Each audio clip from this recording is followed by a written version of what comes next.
The arrow struck Lucas Dresden in the shoulder as he stumbled through the forest, and he knew with grim certainty that he would not make it back to the settlement alive. Blood soaked through his leather vest, each breath sending fresh waves of agony through his chest, and the fever that had been building for 2 days now turned his vision hazy at the edges. He had been tracking the bandits who raided the frontier farms for 3 weeks, determined to retrieve the stolen grain and livestock that would see his neighbors through the coming winter. But the ambush at the riverside had scattered his small militia group and left him wounded and alone in hostile territory. The sun was setting fast, painting the autumn sky in shades of crimson that reminded him too much of blood, and he knew he needed shelter before full darkness fell, and the wolves began their nightly hunt. The cave opening appeared between 2 massive oak trees like a blessing from the gods, though Lucas had enough presence of mind to approach carefully, despite his deteriorating condition. His hand trembled as he drew his hunting knife, the only weapon he had left after dropping his bow during his frantic escape. The cave mouth was narrow but deep, disappearing into shadow that promised protection from the elements and predators alike.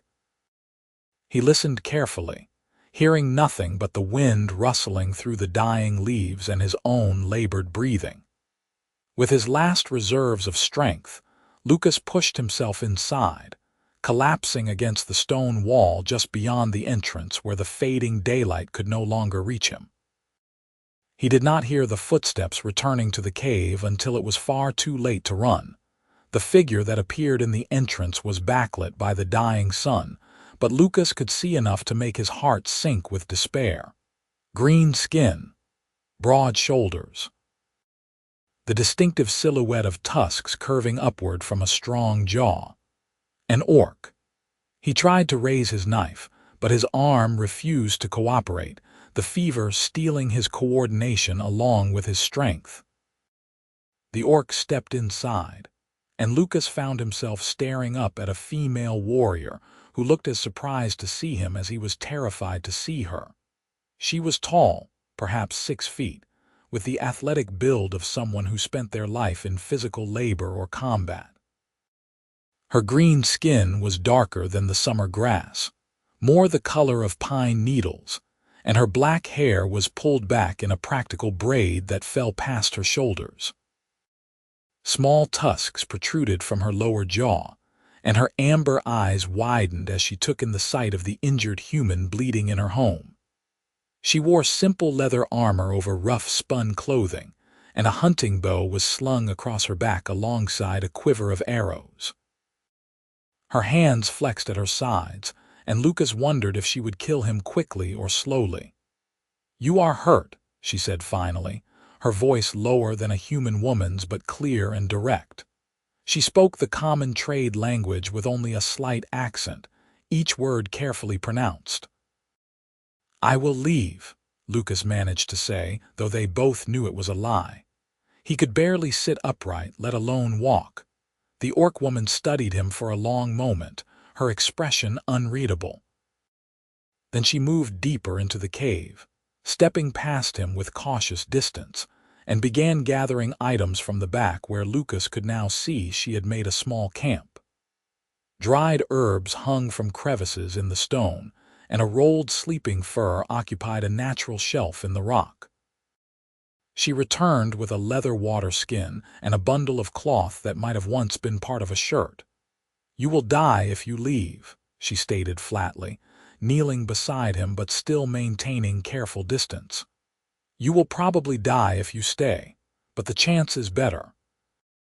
Lucas wanted to refuse, wanted to drag himself back out into the forest rather than accept help from an orc, but his body made the decision for him by sliding sideways against the cave wall.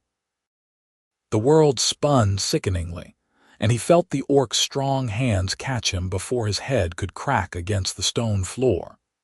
She lowered him carefully onto his back, and her fingers were surprisingly gentle as they began examining his wound. "The arrow went through," she observed, turning his shoulder carefully. Lucas hissed in pain but bit back any further sound. "This is good. Bad if it stayed inside, but you have fever, infection maybe, or poison on the arrow. Why are you helping me?" Lucas forced the words out through gritted teeth. The orc woman's amber eyes met his directly. "I am Denna Thrakka. I do not kill those who cannot fight. This is my honor." She paused, then added more quietly, "And I know what it is to need shelter when the world offers none." She worked with efficient competence, cleaning the wound with water that stung like fire, and packing it with a poultice made from herbs she crushed between her strong fingers. Lucas tried to stay conscious, tried to watch what she was doing in case this was some elaborate torture, but the fever pulled him under like dark water closing over his head. The last thing he remembered was Denna pulling a fur blanket over him, and the surprising warmth of her hand checking his forehead. The fever took him fully during the night, turning his dreams into nightmares populated by bandits with arrows and orcs with bloodied axes. He thrashed and cried out, reliving the ambush and older memories besides. The war, the siege of Thornhill Keep, the faces of friends who never came home. At some point, he became aware of hands holding him steady, of a cool cloth pressed to his burning forehead, of a low voice speaking words he could not quite understand, but which sounded almost soothing. When he woke with the gray light of dawn seeping into the cave, Lucas found himself wrapped in furs that smelled of pine and smoke. With Denna sitting cross-legged nearby, tending a small fire she had built near the cave entrance where the smoke could escape. She was roasting some kind of meat on a stick, and the smell made his stomach clench with unexpected hunger. "You should drink," Denna said without looking at him, reaching for the water skin and bringing it over. She helped him sit up, supporting his back with one arm while holding the water to his lips with her other hand. Lucas drank gratefully, too thirsty to care about pride or propriety. "How long?" he asked when she let him rest again. "One night. The fever is still strong." Denner returned to the fire, turning the meat carefully. "You called out many times, for someone named Thomas and Maria." "My brother," Lucas said hoarsely, "and my mother, both dead 5 years now." Denna nodded slowly. "I am sorry for your loss." They sat in silence while she finished cooking, and then she brought him a portion of the meat along with some kind of root vegetable that had been roasting in the ashes. Lucas ate slowly, his stomach rebelling at first, but then accepting the food with grateful urgency. Denna ate her own portion while watching him, and Lucas found himself studying her in the daylight. She was younger than he had first thought, perhaps near his own age of 26 or 7. Scars marked her arms, and one ran along her jaw below her left ear, pale lines against the green skin that spoke of a hard life. Her hands were calloused from bow work, and she moved with the easy confidence of someone comfortable in her own strength. But her eyes held a wariness that went deeper than mere survival instinct. This was someone who had learned not to trust the world. "Why are you alone out here?" Lucas asked, immediately regretting the question when Denna's expression closed off. She was quiet for so long he thought she would not answer. Then she said, "My clan cast me out 6 months ago. I showed mercy to a human child who wandered into our hunting grounds. I took her back to the human village instead of." She trailed off, shrugging. "My father said I brought shame to our family, that I was weak, so now I am alone." "That wasn't weakness," Lucas heard himself say. "That was decency." Denna looked at him with surprise, and something else he could not quite name flickered across her face. Most humans would not say so. Most humans see orcs and think only of monsters. Lucas could not deny that. He had certainly thought it himself less than 12 hours ago. "Most orcs would have killed me the moment they found me in their cave." "Yes," Denna agreed simply, But I am not most orcs. This is why I am here alone." The fever returned with a vengeance as the sun climbed higher, and Lucas spent the rest of that day drifting in and out of delirium.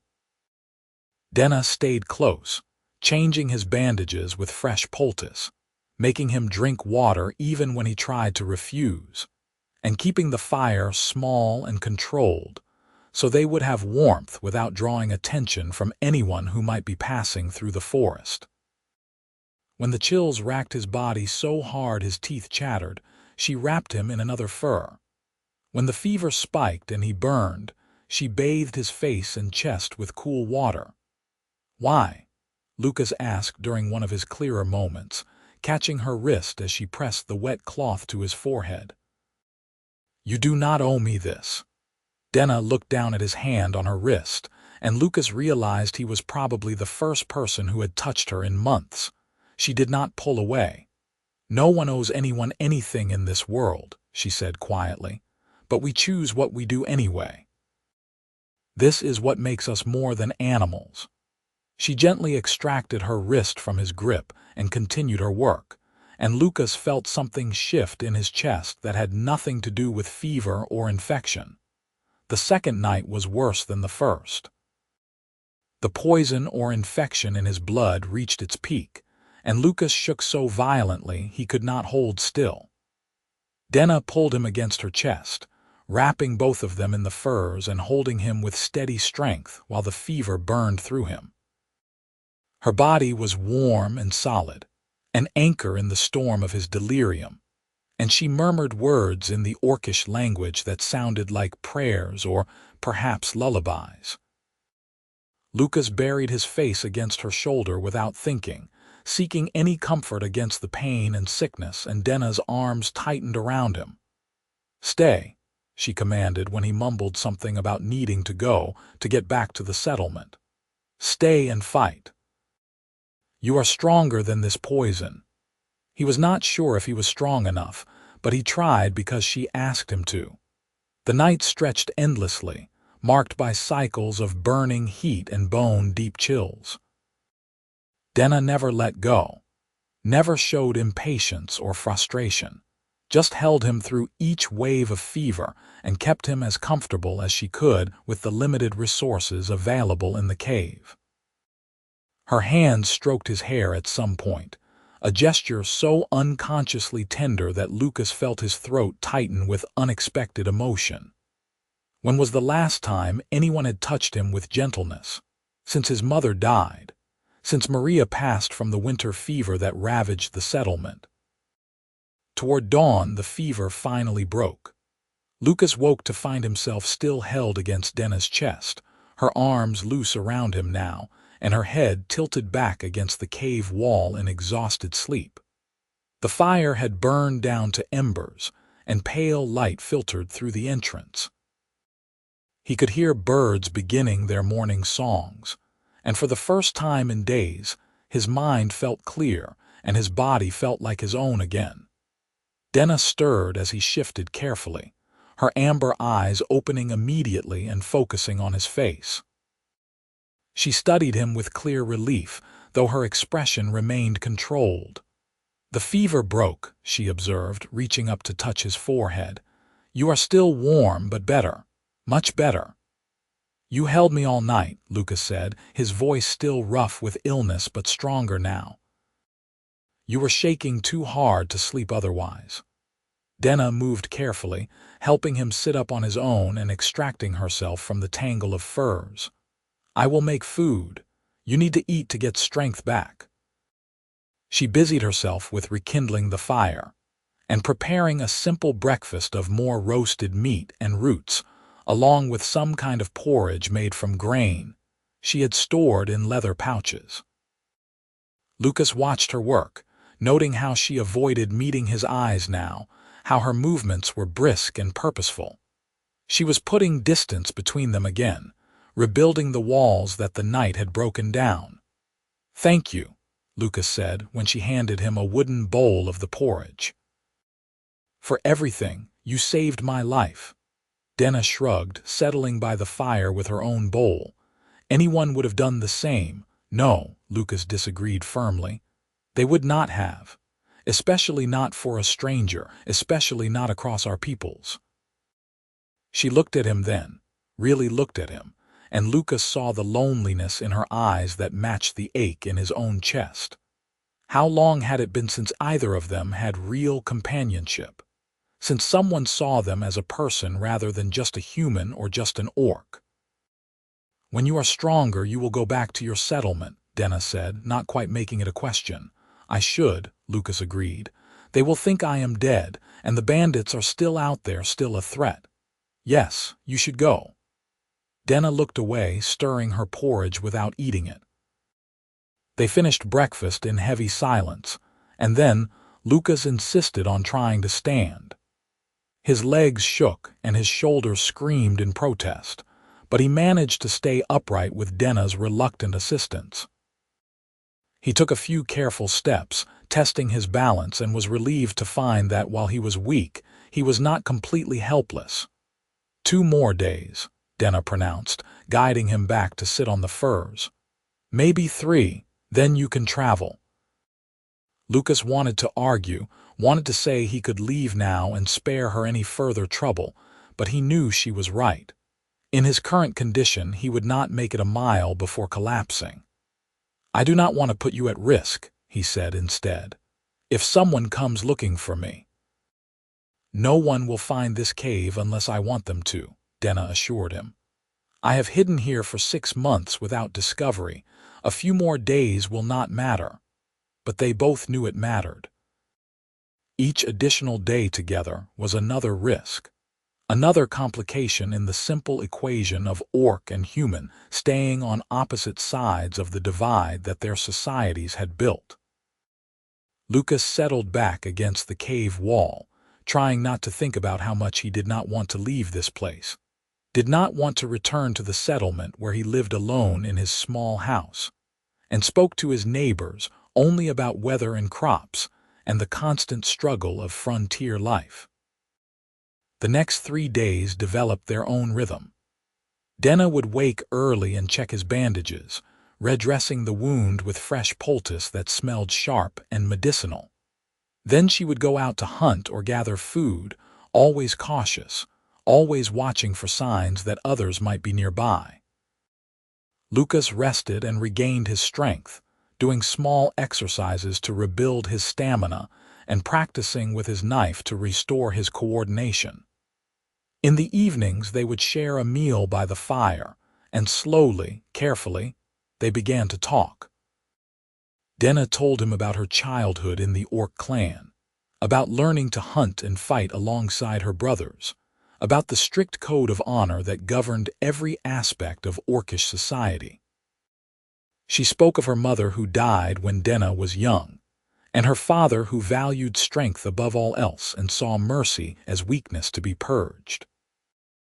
She described the day she found the human child, a little girl of perhaps 5 years old who had wandered away from a farmstead and become lost in the forest. How the child had looked up at her with terror and tears, and how Denna had been unable to do anything but pick her up gently and carry her back toward the smoke of human cooking fires. How she had set the girl down within sight of the farm and watched from the trees as the child's parents scooped her up with joyful relief, and how Denna's own brother had seen her mercy and reported it to their father, resulting in her exile.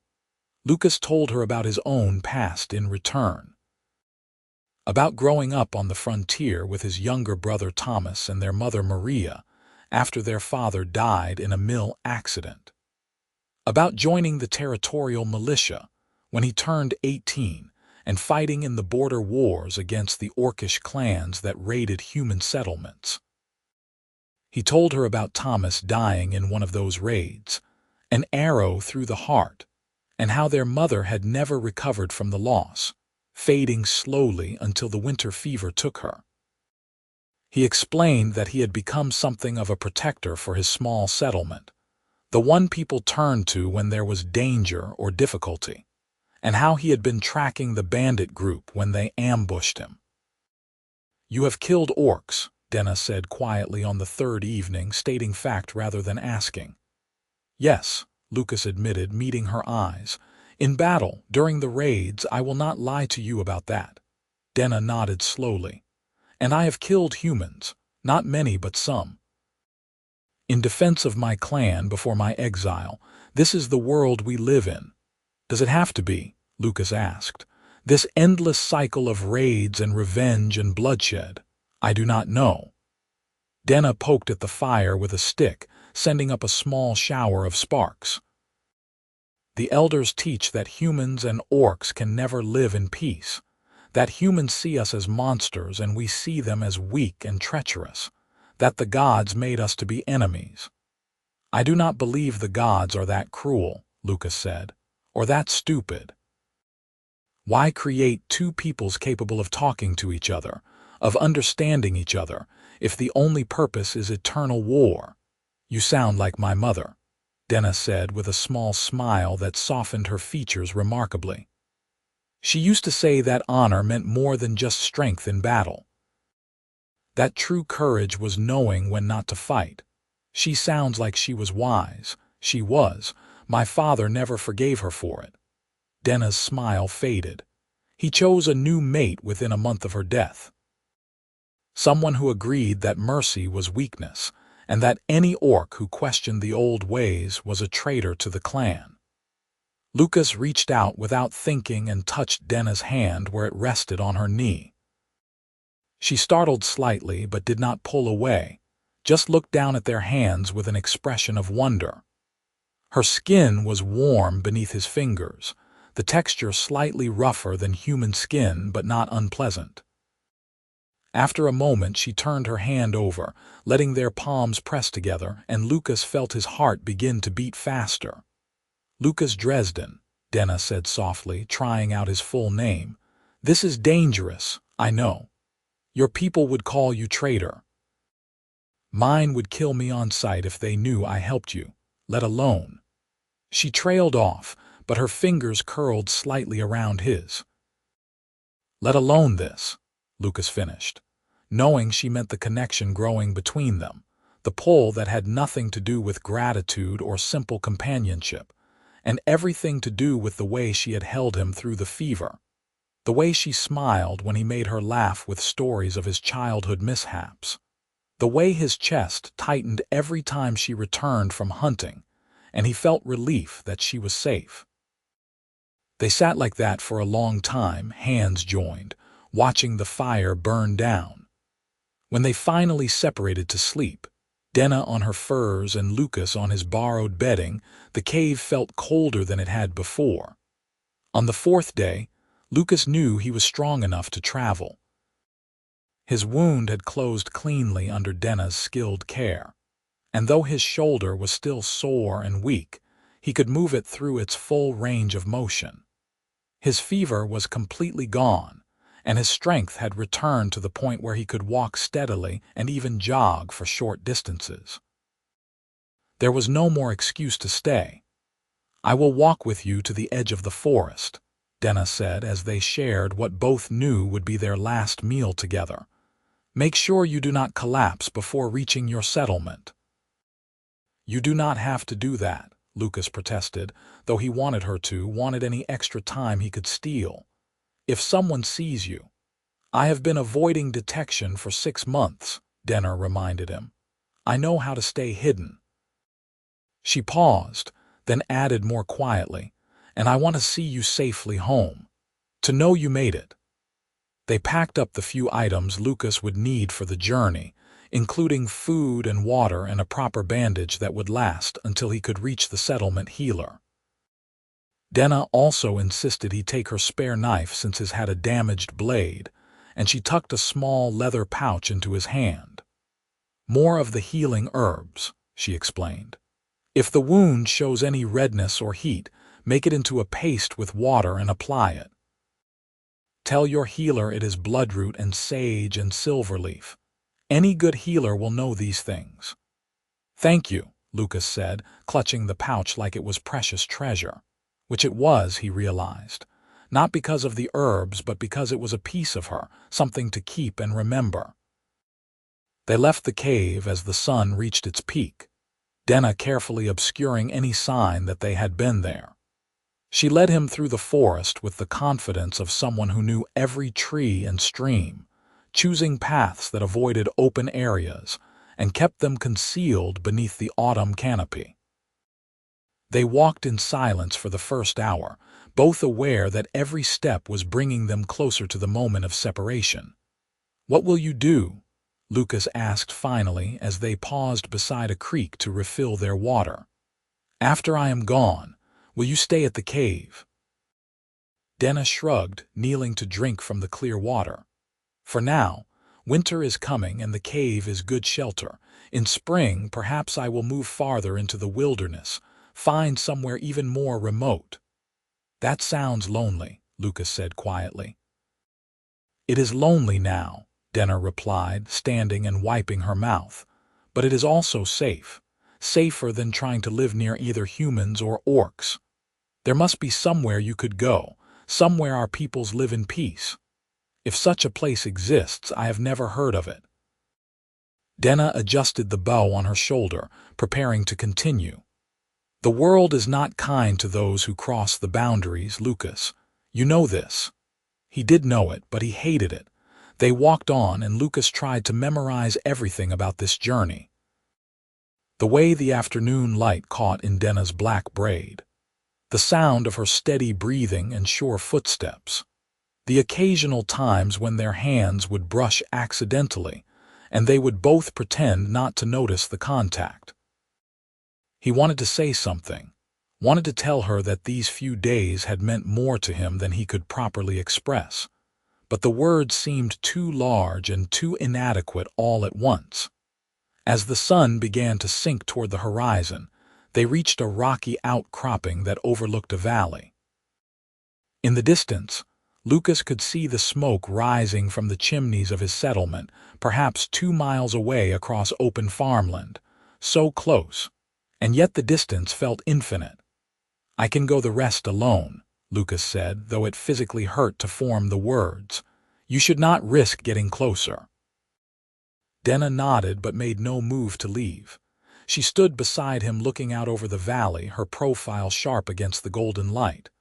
"Will you tell them?" she asked. "About me?" "No," Lucas said immediately.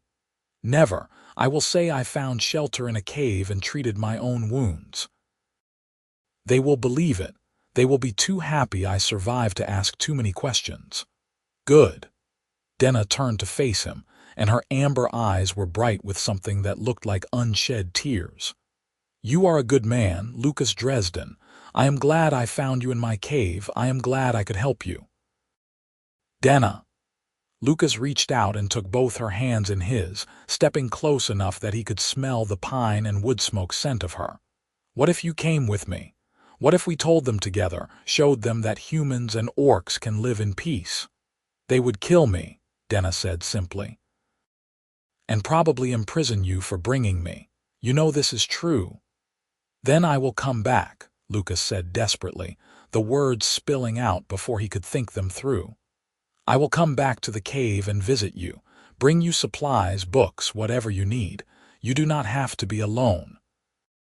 Denna's expression softened and she squeezed his hands tightly. "That is a beautiful dream, but you have responsibilities. Your settlement needs you, depends on you, and each visit would be a risk. Eventually, someone would notice your absences, would follow you, would discover our secret." "I do not care," Lucas insisted, but they both knew he did care, that he would never willingly put her in danger. "I care," Denna said firmly. "I care that you live a good life, Lucas. I care that you are safe and happy. This is enough for me."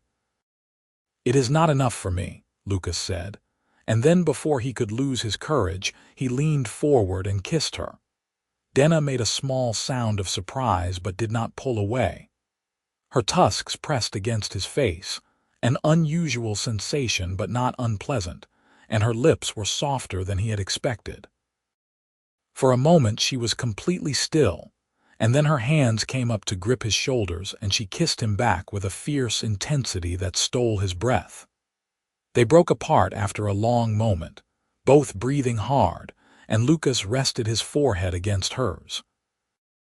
"I do not want to leave you," he whispered. "I do not want you to go," Denna whispered back. "But wanting and having are different things in this world." They stood like that until the sun touched the horizon, holding each other while the light turned golden and then orange and then red. Finally, Denna stepped back, wiping at her eyes quickly, and squared her shoulders. "Go," she said, her voice steady despite the tears. "Go home, Lucas. Heal completely, protect your people, live the life you are meant to live." "Will I see you again?" Lucas asked, desperate for any hope. Denna smiled sadly. "The world is large and strange. Who can say what might happen? But do not come looking for me. If we meet again, it will be because the gods will it so."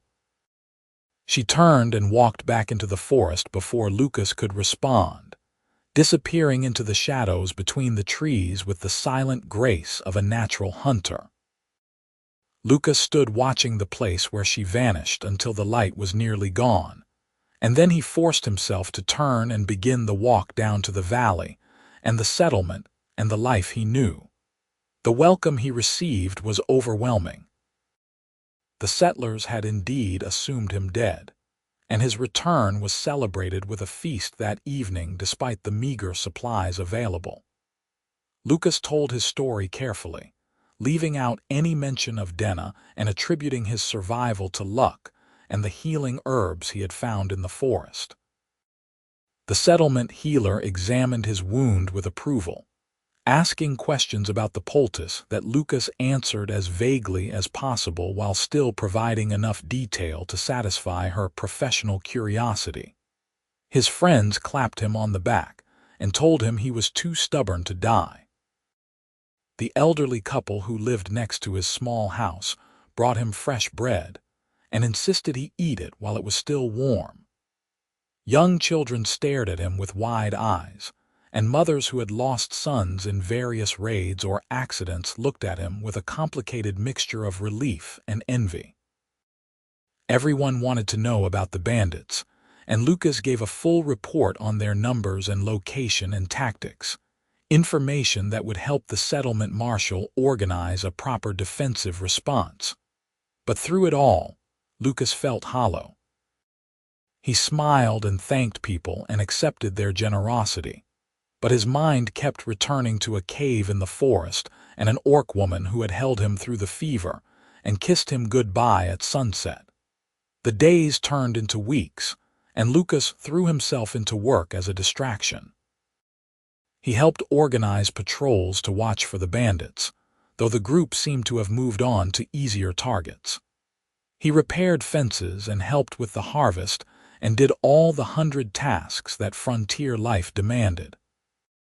At night, he lay in his bed staring at the ceiling and thinking about amber eyes and green skin, and the sound of a low voice speaking soothing words in the darkness. He knew he should forget Denna, should accept that those few days had been an impossible interlude separate from real life, but he could not manage it. She haunted his thoughts and dreams, and he found himself unconsciously touching the small pouch of herbs she had given him, which he kept hidden in his pocket like a talisman. As autumn deepened and the first true cold arrived, Lucas began to hear rumors that troubled him. Orc raiding parties had been spotted to the north, larger and more aggressive than usual. Several border farms had been attacked, their occupants killed or driven off, their stores stolen or burned. The territorial governor was calling for militia volunteers to launch a punitive expedition into Orcish territory, a major campaign designed to push the clans back and establish a clear buffer zone. Lucas listened to these reports with growing dread. If there was open warfare, Denna would be caught in the middle. Her own clan had cast her out, but would other orcs see her as an exile or simply as another target?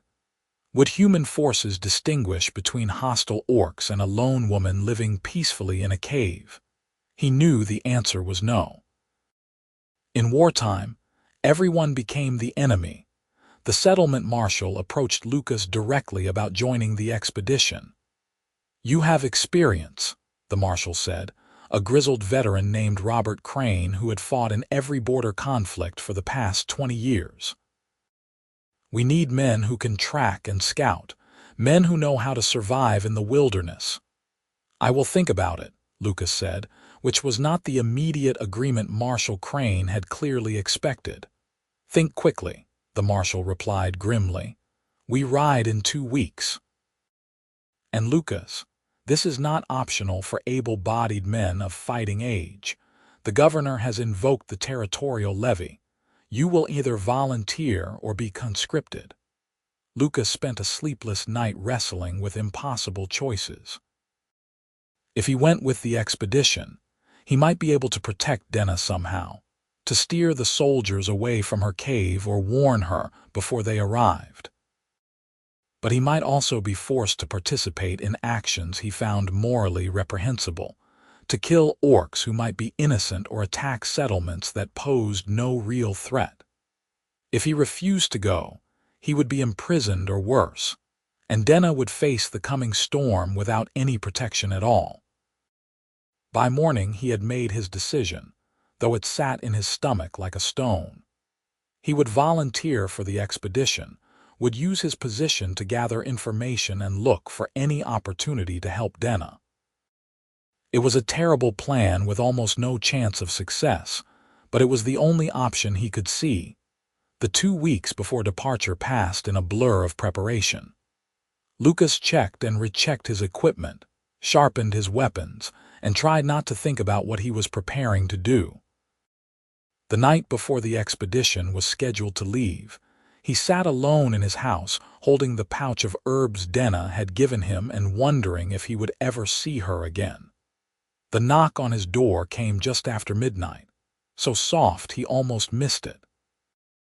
Lucas grabbed his knife and approached cautiously, every sense alert for danger. "Who is there?" he called quietly. "Someone who should not be here," came the whispered response, and Lucas recognized the voice instantly. He wrenched the door open to find Denna standing in the shadows of his small porch, wrapped in a dark cloak that hid her distinctive features. "What are you doing here?" Lucas demanded, pulling her inside quickly and shutting the door. "If anyone sees you—" "I know the risk," Denna interrupted, pushing back her hood.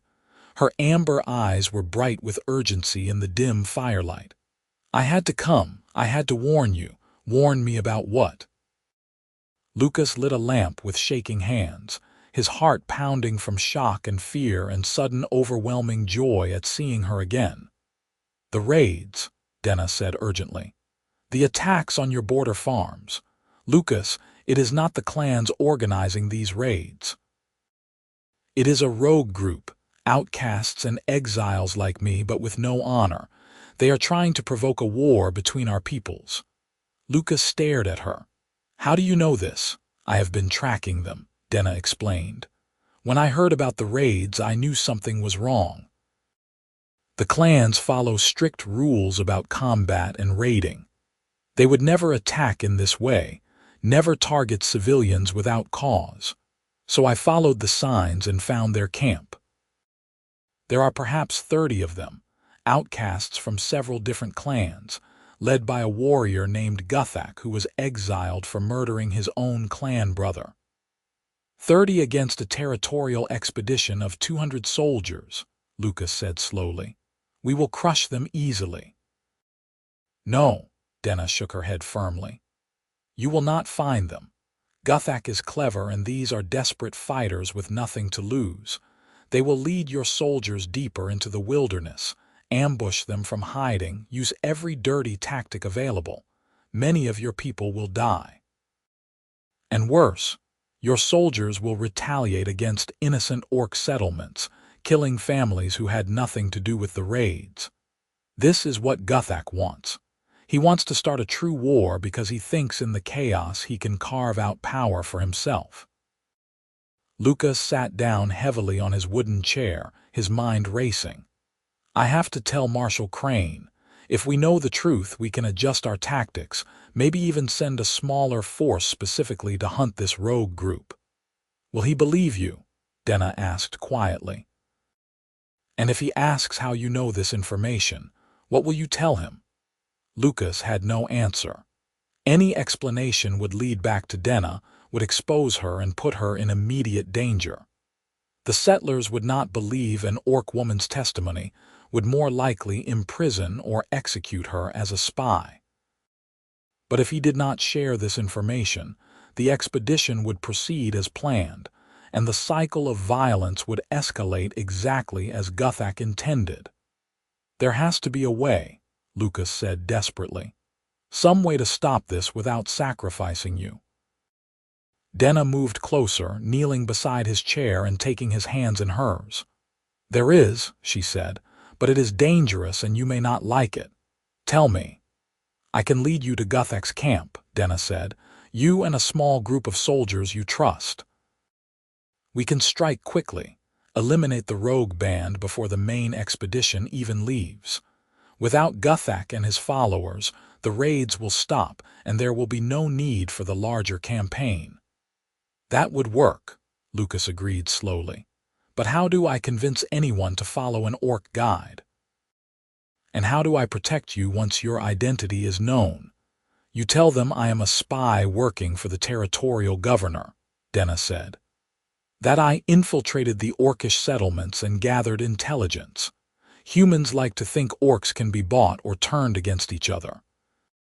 Let them believe I am a traitor to my own people in exchange for gold or promises of safety." Lucas hated the idea of anyone thinking that about Denna, hated reducing her courage and honor to mercenary greed, but he could see the twisted logic that might make it work. "And after? Once Guthak is dealt with, I disappear," Denna said simply. "Return to my cave or move on to somewhere new. This is not so different from how I already live. Except now both our peoples will be hunting you," Lucas pointed out. "Humans will want to silence a spy who knows too much.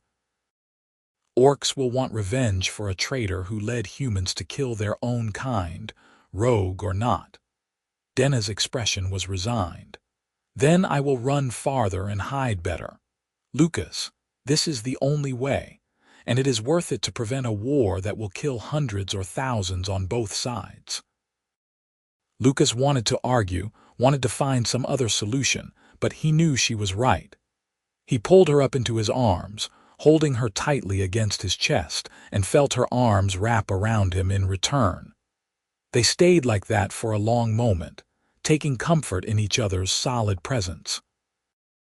"We do this together," Lucas said finally, pulling back to look at her face. "And after, I will help you disappear so thoroughly that no one will ever find you. I will give up my place here, my home, everything. We will go somewhere far away and build a new life where neither humans nor orcs can reach us." "Lucas, no," Denna protested. "This is your home, your people. You cannot abandon them." "Watch me," Lucas said firmly. "I am tired of living half a life, Denna. These past weeks without you have been miserable. I go through the motions, but nothing feels real or meaningful. When I was with you in that cave, even sick and wounded, I was happier than I have been in years. If that makes me a traitor or a fool, then so be it." Denna's eyes were bright with tears. "You would truly leave everything for me, even though we are supposed to be enemies, even though our peoples will never accept us." "Our peoples can build their own lives," Lucas said. "I choose you." Denna kissed him then, fierce and desperate, and Lucas responded with equal intensity. They broke apart breathing hard, foreheads pressed together, and Lucas felt something settle in his chest that he had not even realized was unsettled.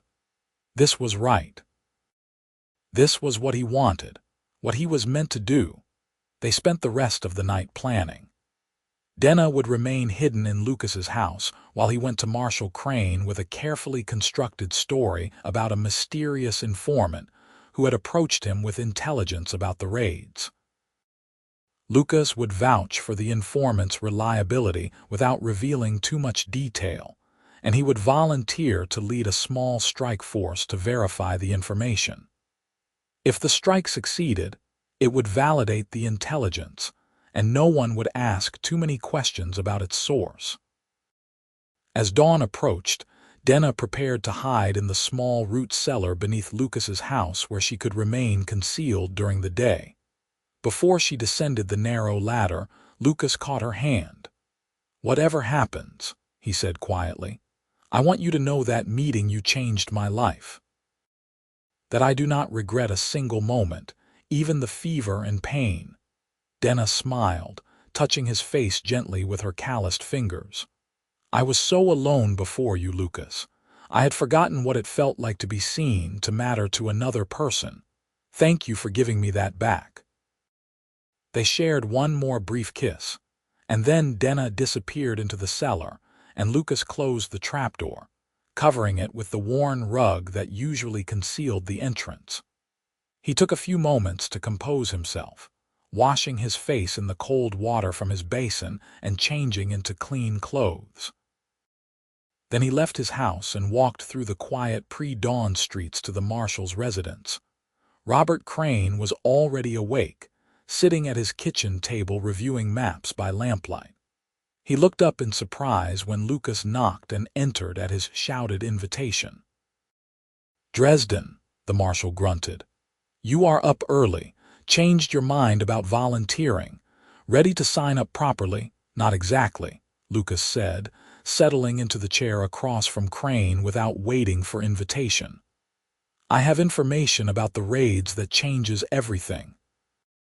He laid out the story carefully, claiming that a mysterious informant, someone with connections to Orcish communities but who feared the coming war, had approached him with intelligence about Guthak's rogue band. Lucas explained the location of the camp, the approximate number of fighters, and the strategic importance of eliminating this group before launching any larger expedition. Crane listened with increasing interest, his weathered face thoughtful. "This informant of yours," he said finally, "can they be trusted? How do you know this is not a trap to lure our forces into an ambush?" "I trust them," Lucas said firmly, "and they have offered to guide a small strike force to the camp to prove their information is accurate. Marshal, if this is true, we could end the raids without risking the full expedition. Surely that is worth investigating." Crane studied Lucas for a long moment, his experienced eyes seeing more than Lucas was comfortable with. "There is something you are not telling me," the marshal said flatly. "But I have known you for 8 years, Lucas Dresden, and you have never once given me reason to doubt your word, so I will trust you on this, though gods help us both if you are wrong." Relief flooded through Lucas, though he kept his expression neutral. "You will authorize a strike force." "I will lead it myself," Crane said decisively. "You, me, and 8 other men of my choosing. Good fighters, experienced trackers. We leave tonight when we have the cover of darkness." He paused, then added, "And we will meet this informant of yours. I want to see them with my own eyes before I commit my men to following their intelligence." Lucas had expected this and had his answer prepared. "They will meet us at the forest edge, 2 hours after full dark. They are understandably cautious about coming into the settlement itself." "Understandable," Crane agreed dryly. "Very well. Go home and rest, Dresden. Eat a good meal and check your equipment. We have a long night ahead of us." Lucas returned to his house and spent the day in anxious preparation. He brought food and water down to Denna in the cellar, whispering the plan to her in the darkness. She listened calmly, asking practical questions about the other soldiers who would be joining them and the route they would take. Lucas marveled at her composure, at how she could face such danger with steady nerves when his own stomach was tied in knots. "I have been alone and hunted for months," Denna reminded him when he commented on her calmness. "This at least gives me purpose beyond mere survival." And I will have you beside me. That makes all the difference. As evening fell, Lucas helped Denna prepare for the meeting. She bound her distinctive braid into a tight knot and covered her head and most of her face with a dark hood. In the dimness, she might pass for human at first glance, though anyone who looked closely would see the truth immediately. Lucas checked his weapons 3 times, unable to shake the nervous energy that made his hands restless. They left the house separately, Denna slipping out through the back while Lucas walked openly through the street toward the settlement's main gate. The other soldiers were already gathering there, 8 hard-faced men who had all seen combat and who moved with the efficient readiness of experienced warriors. Marshal Crane nodded to Lucas in greeting, then addressed the assembled group. "We have intelligence about the raiders," Crane announced without preamble. "We are going to verify that intelligence and if it proves accurate, eliminate the threat. This is a quick strike, not a full campaign. We go in fast, hit hard, and get out. Questions?" There were none. These were professional soldiers who understood the mission without needing extensive explanation. Crane led them through the gate and out into the farmland beyond the settlement, heading toward the forest edge. Lucas walked near the front of the group, his eyes constantly scanning the darkness ahead until he spotted the cloaked figure waiting beside a large oak tree. "There," he said quietly to Crane, and the marshal raised a hand to halt the group.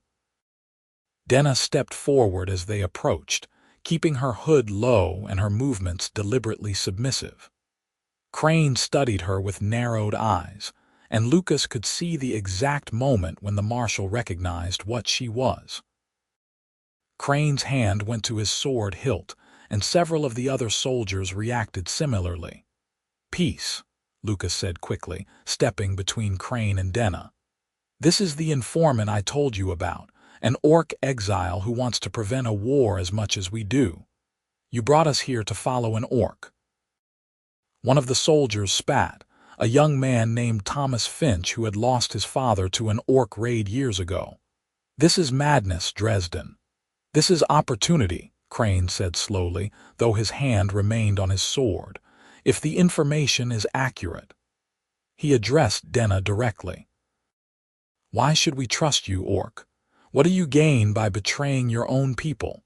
"They are not my people," Denna said, her voice steady and clear despite the hood's muffling effect.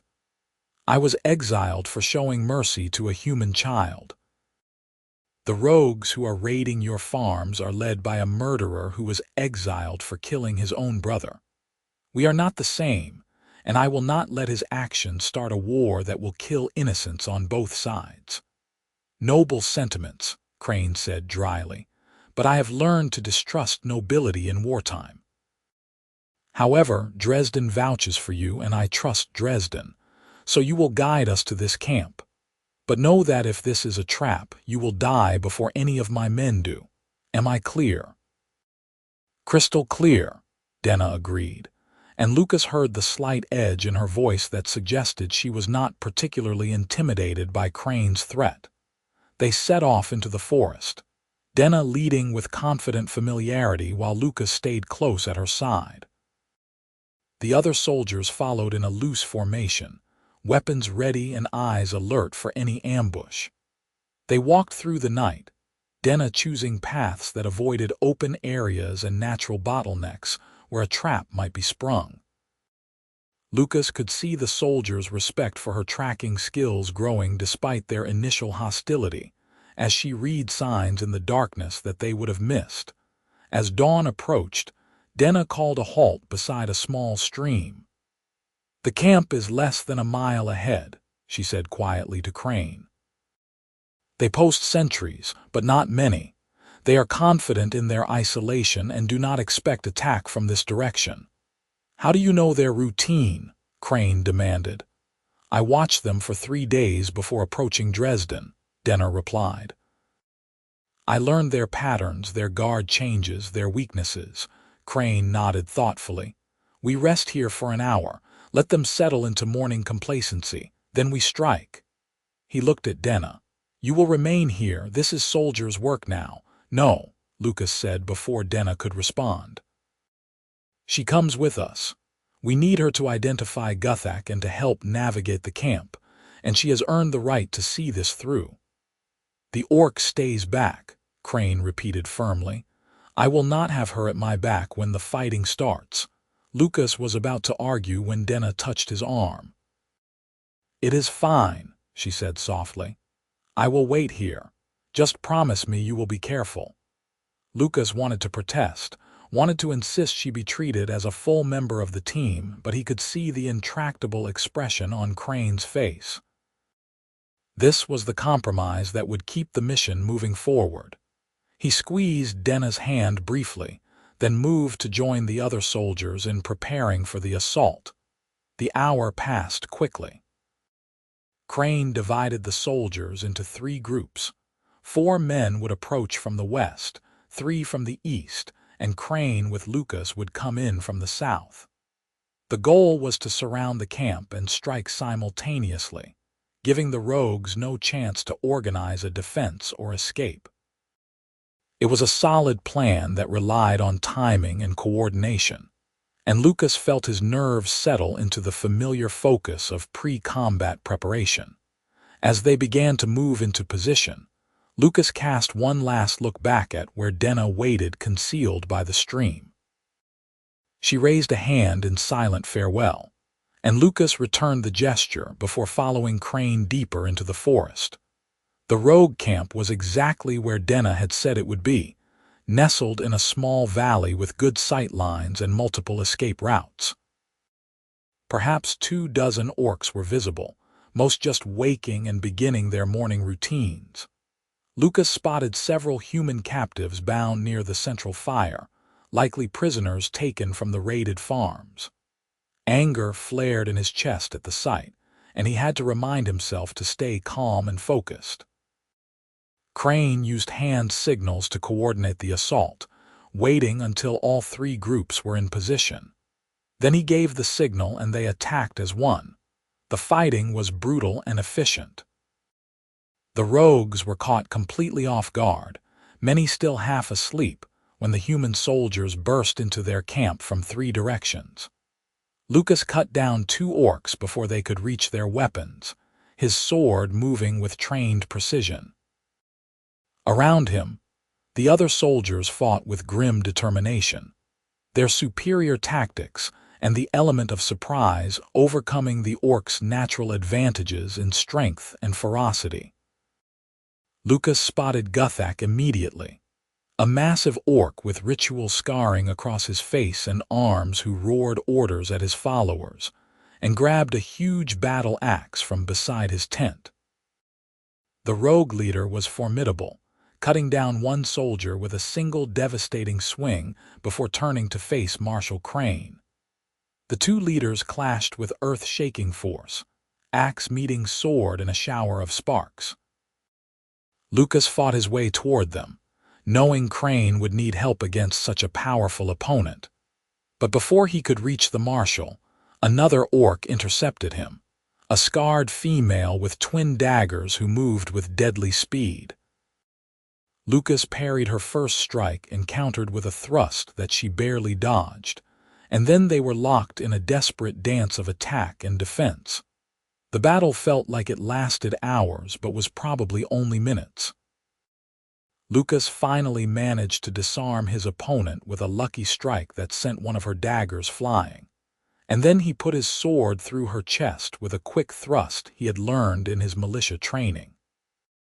She went down without a sound, and Lucas turned to see Crane finally land a killing blow on Guthak, the marshal's sword finding the gap in the rogue leader's defenses and piercing his heart.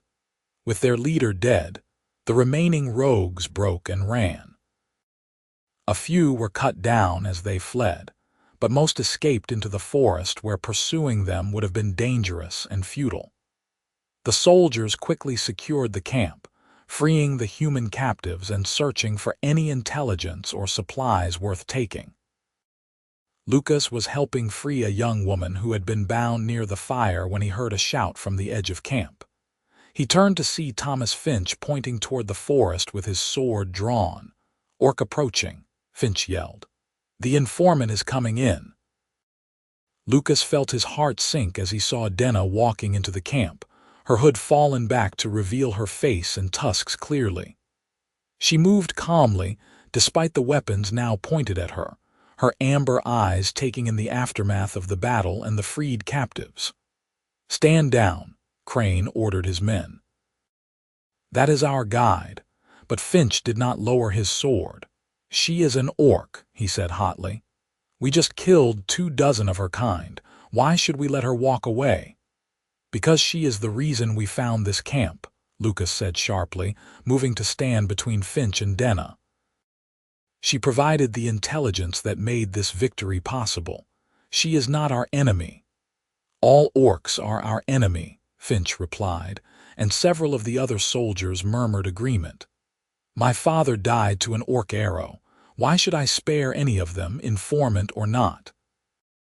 The situation was deteriorating rapidly, and Lucas could see Crane calculating the odds of controlling his men versus letting them have their revenge. He made a split-second decision. "Because she saved my life," Lucas announced loudly, letting his voice carry to all the soldiers. 6 weeks ago, when the bandits ambushed me and I was left dying in the forest, this orc found me and healed me. She could have killed me.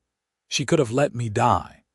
Instead, she nursed me through fever and infection and sent me home when I was strong enough to travel. I owe her my life, and I will fight anyone who tries to harm her." Silence fell over the camp. The soldiers stared at Lucas with expressions ranging from shock to betrayal to grudging respect. Crane's weathered face was unreadable. "Is this true?" the marshal asked finally. "Every word," Lucas confirmed. "Her name is Denna Thrakka. She was exiled by her clan for showing mercy to a human child. She lives alone in the forest and wants nothing more than peace between our peoples.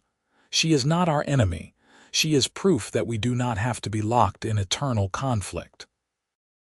"You have been consorting with an orc," Finch said in disgust. "That is treason, Dresden, betrayal of your own kind."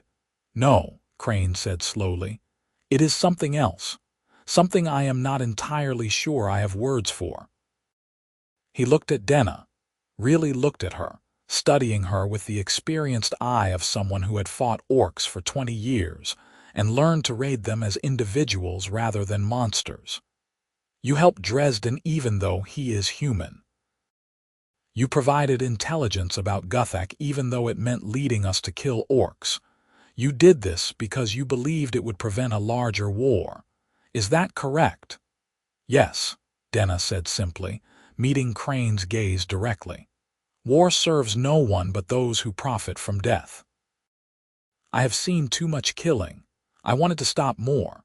Crane was quiet for a long moment, and Lucas held his breath waiting for the marshal's judgment. Finally, Crane sheathed his sword.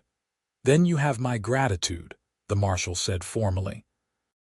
"On behalf of the territorial government and the settlement, I thank you for your service. You are free to go. Any man who tries to stop you will answer to me personally." Finch looked like he wanted to protest, but he subsided under Crane's hard stare.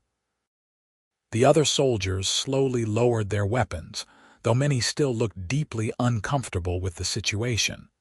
Lucas felt weak with relief, though he knew this was far from over. "Marshal Crane," Lucas said carefully, "I would like to formally resign my position in the militia. I plan to leave the settlement and travel west to see what lies beyond our borders." Crane's eyes narrowed. "Taking your orc friend with you, I assume, if she will have me," Lucas agreed, looking at Denna. "I want to find a place where humans and orcs can live in peace. Or if such a place does not exist, to build one." "That is a fool's dream," Crane said bluntly. "But I have learned tonight that perhaps fools have a place in this world. Very well, Dresden, I accept your resignation, effective immediately. But know that you can never return to the settlement after this. The people will not accept an orc in their midst, and they will not forgive you for bringing one." "I understand," Lucas said, and he did. He was giving up everything he had known, everyone he had grown up with, for a future that was uncertain at best. But when he looked at Denna and saw the wonder and hope in her amber eyes, he knew he was making the right choice. They left the camp within the hour, Denna and Lucas walking away together while the soldiers watched in stunned silence. Crane had given them supplies and horses over the protests of several men, saying that they had earned at least that much. As they rode west into the rising sun, Lucas felt the weight of his old life falling away like a shed skin. "Where do we go?" Denna asked as they left the forest and emerged into open grassland that stretched endlessly toward distant mountains. "I have heard rumors of settlements in the Western Territories," Lucas said. "Places so far from the border conflicts that old hatreds have less power. Places where people care more about surviving the frontier than about ancient feuds. We will try there first. And if we find no welcome, then we keep going until we find it, or until we find empty land where we can build our own home," Lucas said firmly. He reached over and took Denna's hand, their fingers interlacing despite the awkwardness of riding side by side. "I do not need the acceptance of others, Denna.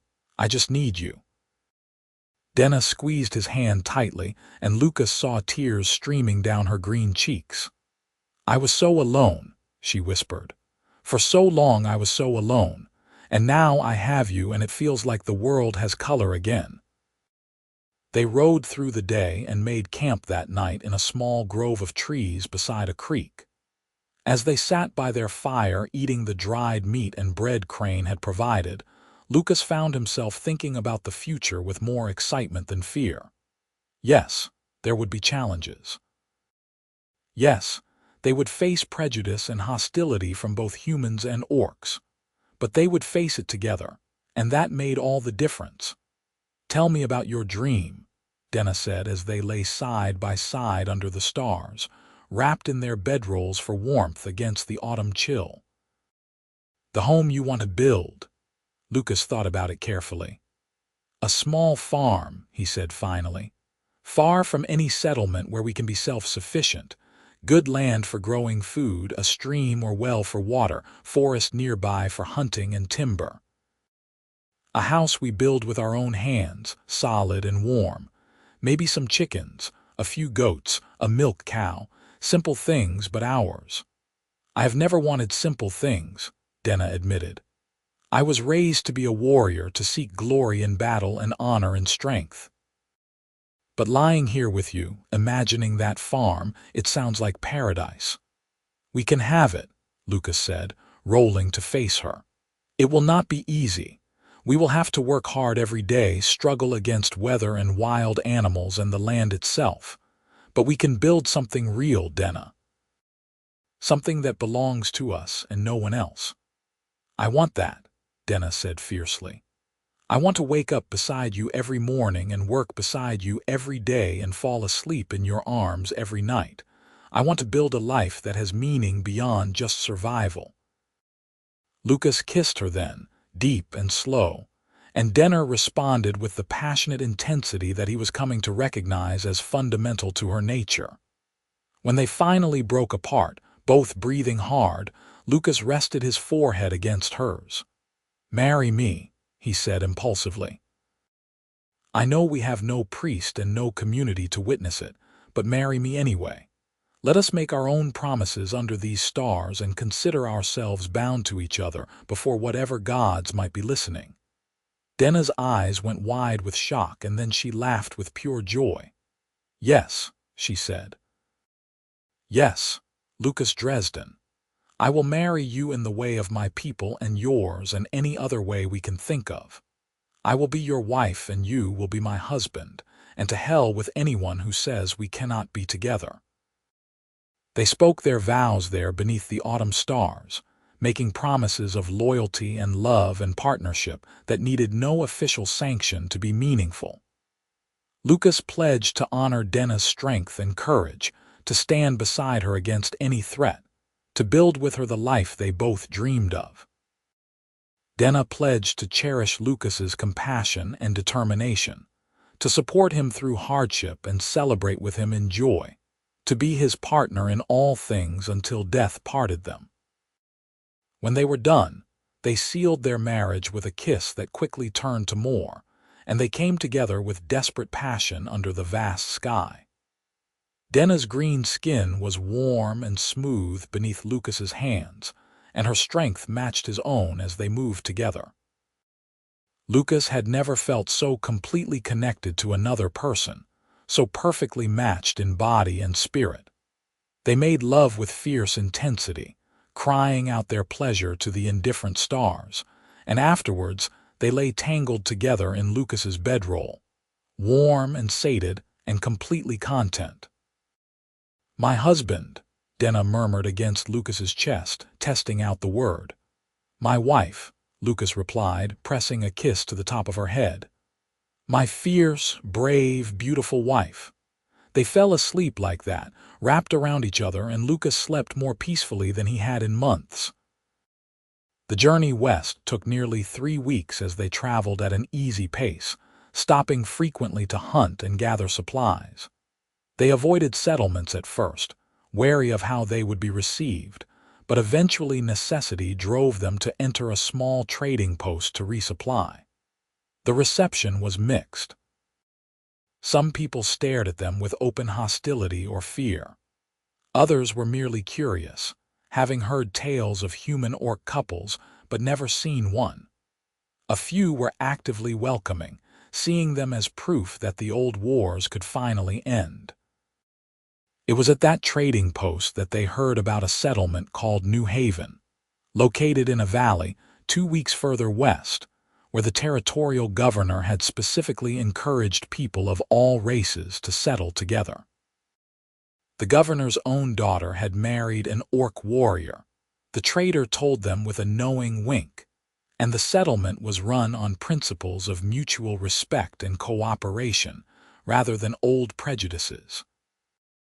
Lucas and Denna left the trading post with renewed hope and fresh supplies, heading for New Haven with growing excitement. As they rode through the increasingly wild landscape, they talked about their future, planning the farm they would build and the life they would create. Denna wanted to raise horses, having always loved the animals but never had opportunity to work with them in her warrior clan. Lucas wanted a large garden where he could grow vegetables and herbs, remembering his mother's small plot and how much joy she took in nurturing growing things. They reached New Haven on a crisp morning in late autumn, when the leaves were turning gold and red, and the air smelled of approaching winter. The settlement was larger than Lucas had expected, perhaps 200 people living in a mix of houses and large communal buildings. And walking openly through the main street were not just humans but orcs, and even a few elves, all going about their daily business without apparent conflict. A tall human woman with graying hair approached them as they rode into town, her friendly smile reaching her eyes. "Welcome to New Haven," she said warmly. "I am Margaret Winters, one of the settlement council members. You look like you have traveled far." "We have," Lucas agreed, dismounting and helping Denna down from her horse. "We heard this was a place where all peoples could live in peace." "That is our goal," Margaret confirmed, and Lucas noticed she addressed both him and Denna equally, not focusing solely on the human as many would have. "We have our challenges, of course. Old hatreds do not die easily, but we believe in the possibility of a better way forward." She looked at them thoughtfully. "You two are together, I see. Married." "As of 3 weeks ago," Denna said, and Lucas heard the pride in her voice. "We spoke our vows under the stars and to each other. We want to build a home here if the settlement will accept us." "We will," Margaret said decisively. "In fact, we are always looking for new families to expand our community. Do you have any particular skills? trades, or experience that would benefit the settlement. Lucas explained his background in militia work and farming, while Denna described her hunting abilities and knowledge of wilderness survival. Margaret listened with growing enthusiasm, clearly pleased with what she was hearing. "We can certainly use both skill sets," she said. "The settlement borders wild country, and we need good hunters to keep us supplied with meat and good farmers to grow our crops. In exchange, the community will provide you with land to build on and support as you establish yourselves. Does that sound acceptable?" It sounded like a dream come true. Lucas and Denna spent the rest of that day meeting with other council members and being shown around the settlement. They saw human children playing with orc children, watched a human blacksmith working alongside an orc apprentice, heard an elf woman singing traditional songs to a mixed audience in the communal hall. It was not perfect. There were still divisions and tensions visible if you looked for them. But it was proof that different peoples could coexist peacefully if they chose to try. The council granted them a parcel of land on the eastern edge of the settlement, 20 acres of rich bottomland with a stream running through it and forest on two sides.